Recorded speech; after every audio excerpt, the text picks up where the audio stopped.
tourist destination, will also create jobs, stimulate investments, and unlock economic opportunities for other sectors. In addition to the measures outlined in the interim budget, I propose the following measures. Vishnupad Temple at Gaya and Mahabodhi Temple at Bodh Gaya in Bihar are of immense spiritual significance. Comprehensive development of Vishnupad Temple corridor and Mahabodhi Temple corridor will be supported, modeled on the successful Kashi Vishwanath Temple corridor to transform them into world-class pilgrim and tourist destinations. Rajgir holds immense religious significance for Hindus, Buddhists and Jains. The 20th Tirthankara Muniswarata temple in the Jain temple complex is ancient. The Saptarishi or the 7 hot springs form a warm water Brahmkund that is sacred. A comprehensive development initiative for Rajgir will be undertaken. Our government will support the development of Nalanda as a tourist center, besides reviving Nalanda University to its glorious stature. Odisha's scenic beauty, temples, monuments, craftsmanship, wildlife sanctuaries, natural landscapes, and pristine beaches make it an ultimate tourism destination. Our government will provide assistance for their development to Odisha as well. Priority 8, innovation, research and development. We will operationalize the Anusandhan National Research Fund for basic research and prototype development. Further, we will set up a mechanism for spurring private sector-driven research and innovation at commercial scale with a financing pool of 1 lakh crore rupees in line with the announcement in the interim budget. Space economy. With our continued emphasis on expanding the space economy by 5 times in the next 10 years, a venture capital fund of 1,000 crore rupees will be set up. Priority 9, next generation reforms. Economic policy framework. We will formulate an economic policy framework to delineate the overarching approach to economic development and set the scope of the next generation of reforms for facilitating employment opportunities and sustaining high growth. Our government will initiate and incentivize reforms for 1. Improving productivity of factors of production, and 2. Facilitating markets and sectors to become more efficient. These reforms will cover all factors of production, namely land, labor, capital, and entrepreneurship, and technology as an enabler of improving total factor productivity and bridging inequality. Effective implementation of several of these reforms requires collaboration between the center and the states and building consensus as development of the country lies in development of the states. For promoting competitive federalism and incentivizing states for faster implementation of reforms, I propose to earmark a significant part of the 50-year interest-free loan. Working with the states, we will initiate the following reforms.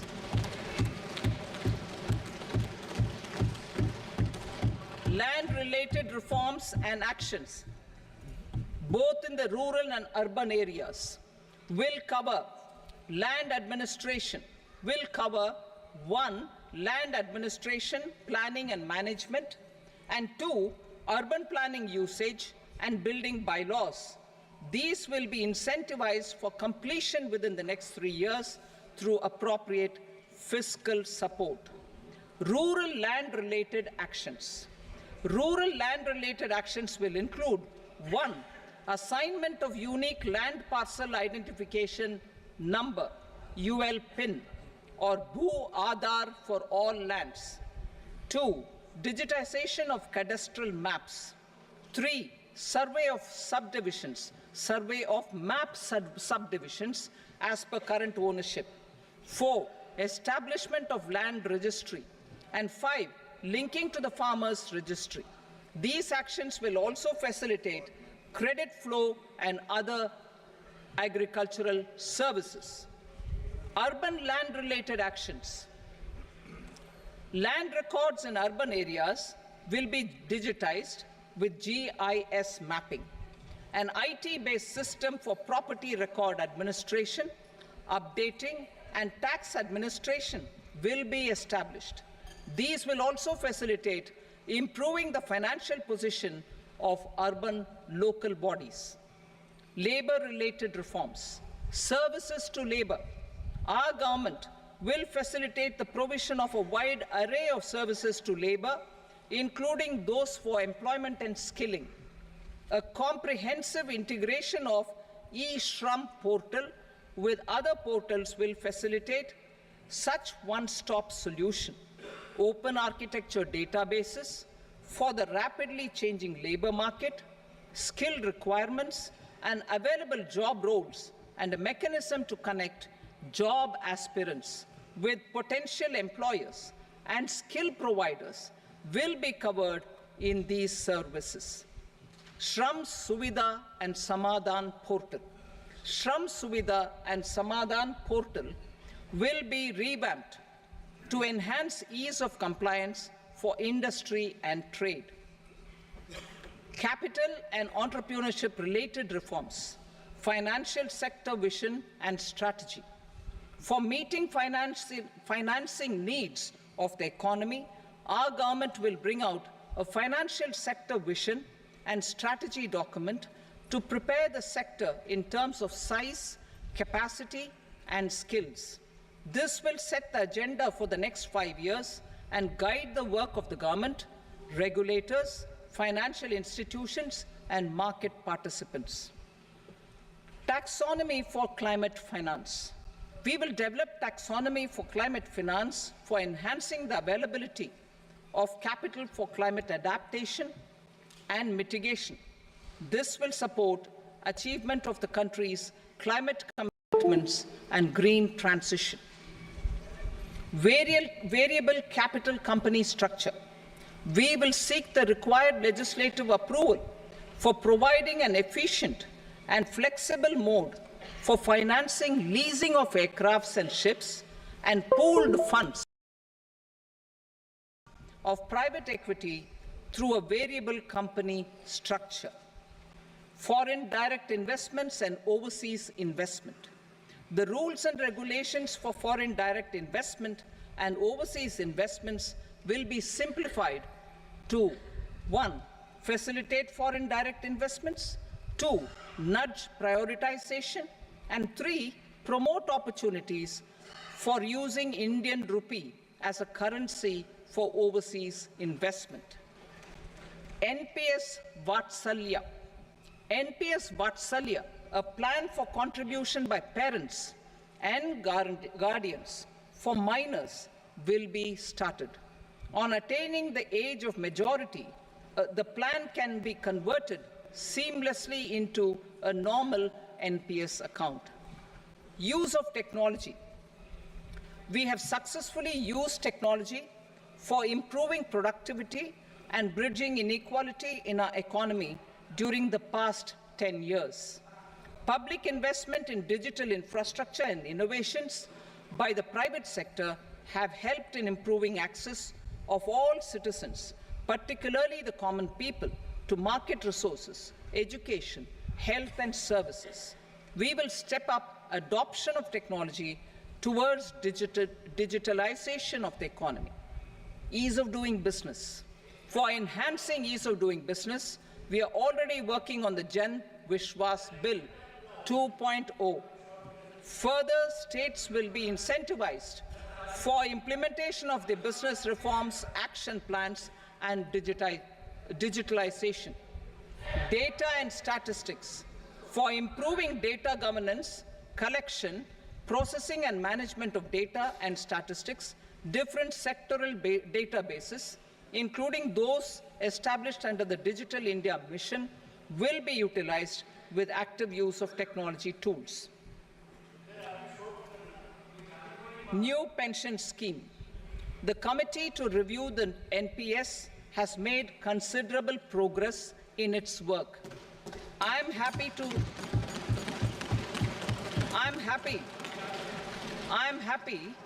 that the staff side of the National Council of the Joint Consultative Machinery for Central Government Employees has taken a constructive approach. A solution will be evolved which addresses the relevant issues while maintaining fiscal prudence to protect the common citizens. Budget estimates for 24-25. For the year 24-25, total receipts other than borrowings and the total expenditure are estimated at 32.07 lakh crore rupees and 48.21 lakh crore rupees respectively. The net tax receipts are estimated at 25.83 lakh crore rupees. The fiscal deficit is estimated at 4.9% of the GDP. The gross and the net market borrowings through dated securities during 24-25 are estimated at 14.01 lakh crore rupees and 11.63 lakh crore rupees respectively. Both will be less than that in 23-24. The fiscal consolidation path announced by me in 2021 has served our economy very well, and we aim to reach the deficit below 4.5% next year. The government is committed to staying the course. From 2026-27 onwards, our endeavor will be to keep the fiscal deficit each year such that the central government's debt will be on a declining path as percentage of GDP. I will now move to Part B.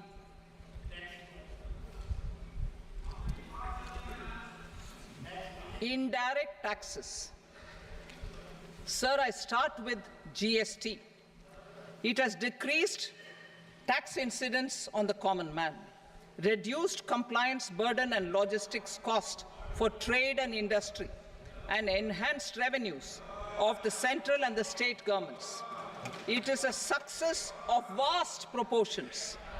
To multiply the benefits of GST, we will strive to further simplify and rationalize the tax structure and endeavor to expand it to the remaining sectors. My proposals for customs duties intend to support domestic manufacturing, deepen local value addition, promote export competitiveness, and simplify taxation while keeping the interest of the general public and consumers surmount. In Budget 22-23, we reduced the number of customs duty rates. I propose to undertake a comprehensive review of the rate structure over the next 6 months to rationalize and simplify it for ease of trade, removal of duty inversion, and reduction of disputes. I shall now take up sector-specific customs duty proposals. Medicine and medical equipments. To provide relief to cancer patients, I propose to fully exempt 3 more medicines from customs duties.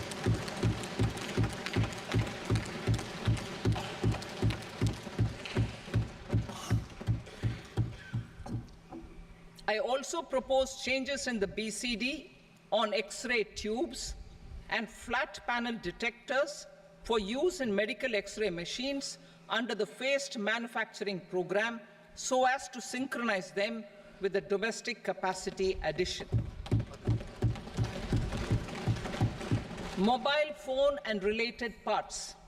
With a threefold increase in domestic production and almost a 100-fold jump in exports of mobile phones over the last 6 years, the Indian mobile industry has matured. In the interest of consumers, I now propose to reduce the BCD on mobile phone, mobile PCBA, and mobile charger to 15%. Critical minerals. Minerals such as lithium, copper, cobalt, and rare earth elements are critical for sectors like nuclear energy, renewable energy, space, defense, telecommunications, and high-tech electronics. I propose to fully exempt customs duties on 25 critical minerals and reduce BCD on 2 of them. This will provide a major fillip to the processing and refining of such minerals and help secure their availability for these strategic and important sectors. Solar energy. Energy transition is critical in the fight against climate change. To support energy transition, I propose to expand the list of exempted capital goods for use in the manufacture of solar cells and panels in the country. Further, in view of sufficient domestic manufacturing capacity of solar gas, glass, and tinned copper interconnect, I propose not to extend the exemption of custom duties provided to them. Marine products. India's seafood exports in the last financial year touched an all-time high of more than 60,000 crores of rupees. Frozen shrimp accounted for about 2/3 of these exports. To enhance their competitiveness, I propose to reduce BCD on certain broodstock, polychaete worms, shrimp, and fish feed to 5%. I also propose to exempt customs duty on various inputs for manufacture of shrimp and fish feed. Leather and textile. Similarly, to enhance the competitiveness of exports in the leather and textile sectors, I propose to reduce BCD on real down-filling material from duck or goose. I am also making additions to the list of exempted goods for manufacture of leather and textile garments, footwear, and other leather articles for export. To rectify inversion in duty, I propose to reduce BCD subject to conditions on methylene diphenyl diisocyanate, MDI, for manufacture of spandex yarn from 7.5 to 5%. Furthermore, the export duty structure on raw hides, skin, and leather is proposed to be simplified and rationalized. Precious metals. To enhance domestic value addition in gold and precious metal jewelry in the country, I propose to reduce customs duties on gold and silver to 6% and that of platinum to 6.4%. Other metals. Steel and copper are important raw materials. To reduce their cost of production, I propose to remove the BCD on ferronickel and blister copper. I am also continuing with nil BCD on ferrous scrap and nickel cathode and concessional BCD of 2.5% on copper scrap. Electronics. To increase value addition in the domestic electronics industry, I propose to remove the BCD subject to conditions on oxygen-free copper for manufacture of resistors. I also propose to exempt certain parts for manufacture of connectors. Chemicals and petrochemicals. To support existing and new capacities in the pipeline, I propose to increase the BCD on ammonium nitrate from 7.5% to 10%. Plastics. PVC flex banners are non-biodegradable and hazardous for environment and health.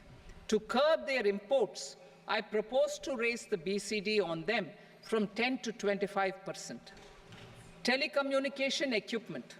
To incentivize domestic manufacturing, I propose to increase the BCD from 10 to 15% on PCBA of specified telecom equipment. Trade facilitation. To promote domestic aviation and boat and ship MRO, I propose to extend the period for export of goods imported for repairs from 6 months to 1 year. I'll read that again. To promote domestic aviation and boat and ship maintenance, repair and operations, I propose to extend the period for export of goods imported for repairs from 6 months to 1 year. In the same vein, I propose to extend the time limit for re-import of goods for repairs under warranty from 3 to 5 years. I now move to direct taxes. We will continue our efforts to simplify taxes, improve taxpayer services, provide tax certainty, and reduce litigation while enhancing revenues for funding the development and welfare schemes of the government. It has been our endeavor to simplify taxation. We have taken a number of measures in the last few years, including introduction of simplified tax regimes without exemptions and deductions for corporate tax and for personal income tax. This has been appreciated by taxpayers. 58% of corporate tax came from the simplified tax regime in the financial year 22-23. Similarly, as per data available till now, for the last fiscal, more than 2/3 have availed the new personal income tax regime. Comprehensive review of the Income Tax Act. I am now announcing a comprehensive review of the Income Tax Act 1961. The purpose is to make the Act concise, lucid, easy to read and understand. This will reduce disputes and litigation, thereby providing tax certainty to the taxpayers. I will also bring down the demand embroiled in litigation. It is proposed to be completed in 6 months. A beginning is being made in the Finance Bill by simplifying the tax regime for charities, TDS rate structures, provisions of reassessment and such provisions, and capital gains taxation. Simplification for charities and TDS. Two tax exemption regimes. The two tax exemption regimes for charities are proposed to be merged into one.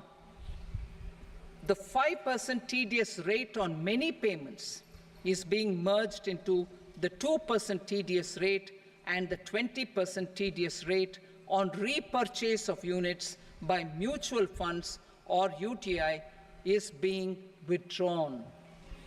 TDS rate on e-commerce operators is proposed to be reduced from 1 to 0.1%.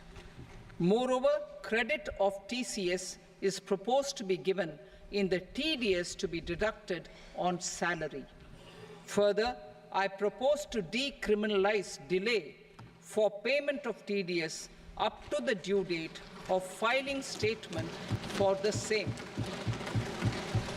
I also plan to provide a standard operating procedure for TDS defaults and simplify and rationalize the compounding guidelines for such defaults. Simplification of reassessment. I propose to thoroughly simplify the provisions for reopening and reassessment. An assessment hereinafter can be reopened beyond 3 years from the end of the assessment year only if the escaped income is 50 lakh rupees or more, up to a maximum period of 5 years from the end of the assessment year. Even in such cases, a time limit of 6 years before the year of the search, as against the existing time limit of 10 years, is being proposed. This will reduce tax uncertainty and disputes. Simplification and rationalization of capital gains. Capital gains taxation is also proposed to be hugely simplified. Short-term gains on certain financial assets shall henceforth attract a tax rate of 20%, while that on all other financial assets and all non-financial assets shall continue to attract the applicable tax rate. Long-term gains on all financial and non-financial assets, on the other hand, will attract a tax rate of 12.5%. For the benefit of the lower and the middle income classes, I propose to increase the limit of exemption of capital gains on certain financial assets to 1.25 lakh rupees per year. Listed financial assets held for more than a year will be classified as long-term, while unlisted financial assets and all non-financial assets will have to be held for at least 2 years to be classified as long-term. Unlisted bonds and debentures, debt mutual funds, and market-linked debentures, irrespective of holding period, however, will attract tax on capital gains at applicable rates. Taxpayer services. All the major taxpayer services under GST and most services under customs and income tax have been digitalized. All remaining services of customs and income tax, including rectification and order giving effect to appellate orders, shall be digitalized and made paperless over the next 2 years. Litigation and appeals. While our concerted efforts to reduce pendency of appeals at various appellate fora are beginning to show good results, it will continue to engage our highest attention. To dispose of the backlog of first appeals, I plan to deploy more officers to hear and decide such appeals, especially those with large tax effect. For resolution of certain income tax disputes pending in appeal, I am also proposing Vivad Se Vishwas Scheme 2024. Further, I propose to increase monetary limits for filing appeals related to direct taxes, excise, and service tax in the tax tribunals, high courts, and Supreme Court to 60 lakh rupees, 2 crore rupees, and 5 crore respectively. With a view to reduce litigation and provide certainty in international taxation, we will expand the scope of safe harbor rules and make them more attractive. We will also streamline the transfer pricing assessment procedure. Employment and investment. I have a few proposals to promote investment and foster employment. First of all, to bolster the Indian startup ecosystem, boost the entrepreneurial spirit, and to support innovation, I propose to abolish the so-called angel tax for all classes of investors. Second, there is tremendous potential for cruise tourism in India. To give a fillip to this employment-generating industry, I am proposing a simpler tax regime for foreign shipping companies operating domestic cruises in the country. Third, India is a world leader in the diamond cutting and polishing industry, which employs a large number of skilled workers. To further promote the development of this sector, we would provide for safe harbor rates for foreign mining companies selling raw diamonds in the country. Fourth, to attract foreign capital for our development needs, I propose to reduce the corporate tax rate on foreign companies from 40 to 35%. Deepening the tax base, I have a couple of proposals for deepening the tax base. First, security transaction tax on futures and options of securities is proposed to be increased to 0.02% and 0.1% respectively. Second, for reasons of equity, I propose to tax income received on buyback of shares in the hands of recipients. Other proposals: to improve social security benefits, deduction of expenditure by employers towards NPS is proposed to be increased from 10 to 14% of the employee's salary. Similarly, deduction of this expenditure up to 14% of salary from the income of employees in private sector, public sector banks and undertakings opting for the new tax regime is proposed to be provided. Indian professionals working in multinationals get ESOPs and invest in social security schemes and other movable assets abroad. Non-reporting of such small foreign assets has penal consequences under the Black Money Act. Such non-reporting of movable assets up to 20 lakh rupees is proposed to be depenalized. Other major proposals in the finance bill relate to withdrawal of equalization levy of 2%, expansion of tax benefits to certain funds and entities in IFSCs, and immunity from penalty and prosecution to Benamidar on full and true disclosure so as to improve conviction under the Benami Transaction Prohibition Act 1988. Personal income tax. Coming to personal income tax rates, I have two announcements to make for those opting for the new tax regime. First, the standard deduction for salaried employees is proposed to be increased from 50,000 to 75,000 rupees.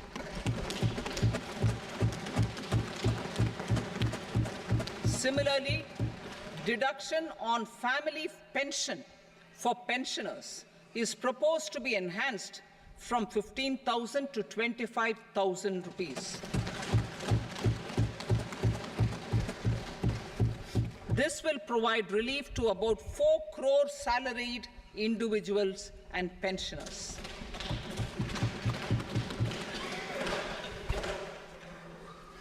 Second, in the new tax regime, the tax rate structure is proposed to be revised as follows: 0 to 3 lakh rupees, nil; 3 to 7 lakh rupees, 5%; 7 to 10 lakh rupees, 10%; 10 to 12 lakh rupees, 15%; 12 to 15 lakh rupees, 20%; and above 15 lakh rupees, 30%.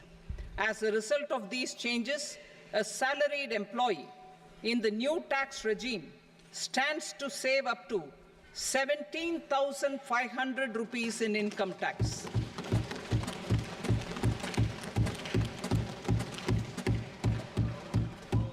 Apart from these, I am also making some other changes as given in the annexure.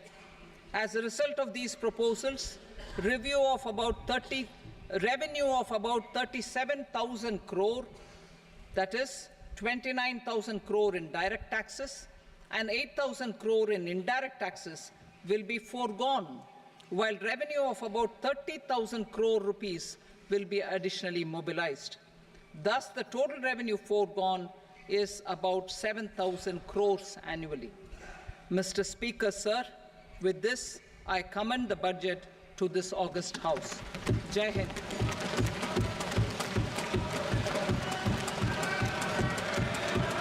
Item number 2. Item number 2.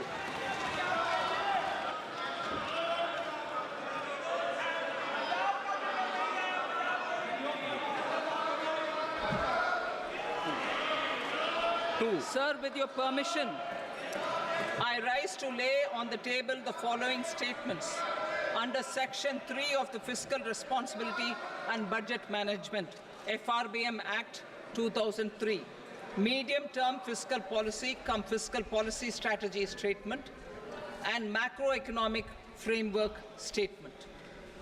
Item number 3.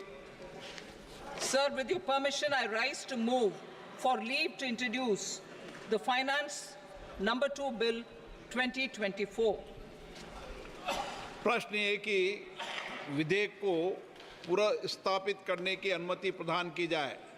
जो सदस्य इसके पक्ष में हाँ कहें, जो सदस्य विरोध में ना कहें। मेरे विचार में निर्णय हाँ वालों के पक्ष में अनुमति प्रदान की जाती है। माननीय मंत्री जी, अब विधेयक पुनर्स्थापित करें। Sir, I introduce the bill. Item number 4. The Union Territory of Jammu and Kashmir budget. Sir, I rise to present a statement, Hindi and English versions, of the estimated receipts and expenditure of the Union Territory of Jammu Kashmir for the year 24-25. सभा की कार्रवाई कल बुधवार दिनांक 24 जुलाई 2024 को प्राप्त 11 बजे तक के लिए स्थगित की जाती है।